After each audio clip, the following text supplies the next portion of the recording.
What's going on, y'all? It's J.D. Piquel. Today on the Hard Count, what kind of pressure is the NIL world putting on quarterbacks like Nico Iamaleava and Quinn Ewers?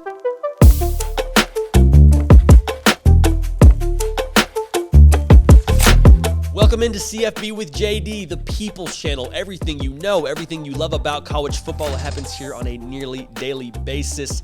Jack McKenzie doing the heavy lifting. You can help drive the show at my Twitter page, at JD Piquel.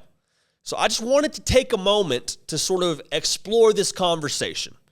The conversation being the world of NIL right now, the universe of NIL right now, the Wild West. Much has been made the past year or so as to what this means for players and players' rights and all this, that, and the other. And I just want to preface, I am not anti-NIL. I think these kids are bringing in so much money to the schools, they should get a cut of it, especially when they're out making their scholarship. Probably another video for another time, but I'm not anti-NIL. Recently, there's been a couple players, specifically quarterbacks, Nico Iamaleava and Quinn Ewers, who have cashed in big time, and good for them. They're going to bring more than that money into the school anyway. Both of them are highly recruited. Quinn Ewers, per a Google search, is making $1.4 million. Nico Iamaleava is making what's rumored to be in the neighborhood of $2 million a year while he's at Tennessee. Big time money. Now, why is this important? Because big time money equals big time expectations. And so, needless to say, both these fan bases, for a good reason, expect a lot out of Quinn Ewers and out of Nico.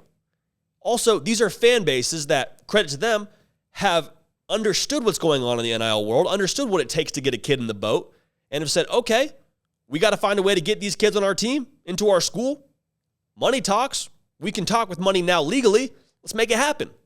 Nico, $2 million. Quinn, 1.4. You're here. And the Quinn Ewers thing, I think, is a little bit different because he got that money from Kombucha, the kombucha company, when he went to Ohio State. Can only assume there was NIL workings going on to get him to Texas. I think that money's still good from kombucha. But all that's to say, there is a lot of money being invested into these kids and expected to get some ROI per their performance.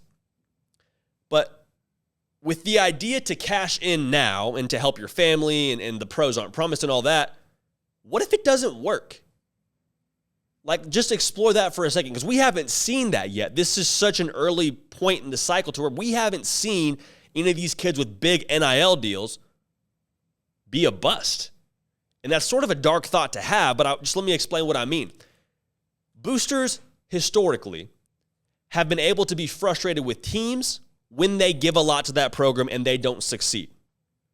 Even more so, they're frustrated with coaches. And so at many points, allegedly, at the University of Texas, they have been frustrated with their coach and made a push to get him out of town. Boosters hold a lot of cards.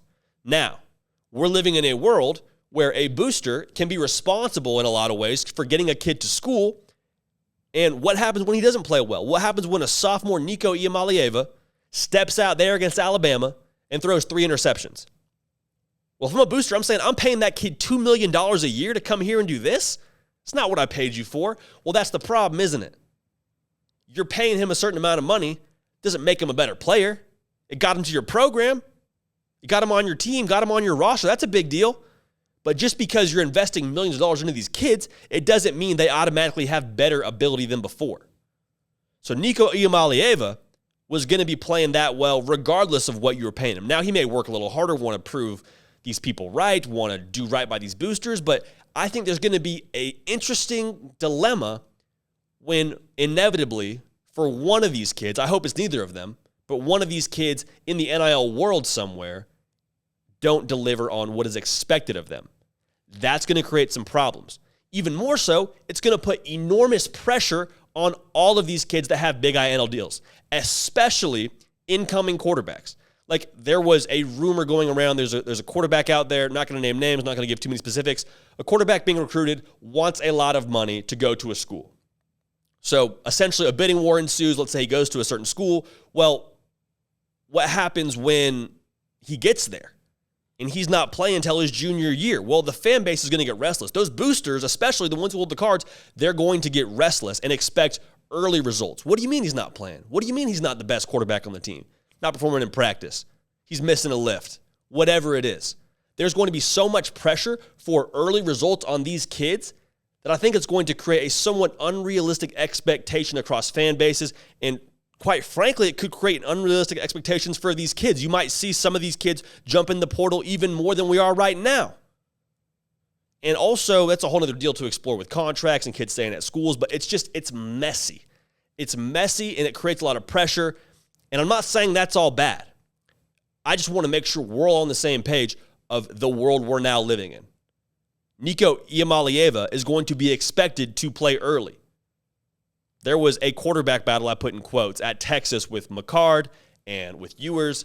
And as a whole, the narrative right now is that Ewers is going to be the starter, even if it's already decided. The narrative is Ewers is going to be the starter. And so as it stands right now, Ewers, if he doesn't deliver, there'll be some unhappy people in Austin. There'll be some unhappy campers in Austin because of their $1 million quarterback not delivering on the goods. But at the same time, no pressure, no diamonds. You could see a positive thing here where all this pressure on these kids causes the cream to rise to the crop and the best players perform the best. And ultimately equates to better professional players. I'm not saying it's all bad. Again, just making sure we're all on the same page here. And I don't think everybody's doing it wrong. There's a lot of people doing it right.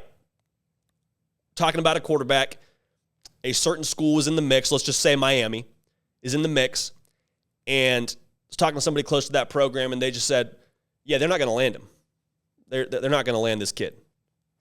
So I kind of took a second. I was like, well, why not? I mean, there's a lot of things they have going for them. They have a big NIL budget. He said, Miami doesn't get into bidding wars. They just don't. They're not interested in getting into bidding wars. What they will do is if you're sold on Miami, we're going to buy in on Miami. We're going to commit to Miami. We're going to be a Hurricane. At that point, once you're in the program, we'll take care of you. If you're committed to us, we'll commit to you. We're not going to try and name this price for you. We're not going to try and go in a bidding war against insert other school here to get you on campus. If you want to be here, great, you'll get taken care of. But we're not going to do this whole match my price kind of deal. Bama's the same way. Bama's only taken 5 players thus far. Guess what? They're all going to be studs next year. A lot of them will be first-round picks. There's a way to do this effectively, and the football has to come first. It's an ever-changing landscape. I'm not necessarily against it. I think there's a lot of pros, but we got to make sure we're on the same page of what we're asking of these kids, especially these quarterbacks. So for Nico and for Quinn, sky's the limit. They may be worth more than what they're getting paid. Probably will be worth more than what they're getting paid in regards to revenue they bring back to the school. But it's a slippery slope. Like Lane Kiffin said, we are now buying players. It's the reality. That's it for us here on The Hard Count. This has been CFB with JD. Appreciate you tuning in. Subscribe to the channel. Follow me on Twitter.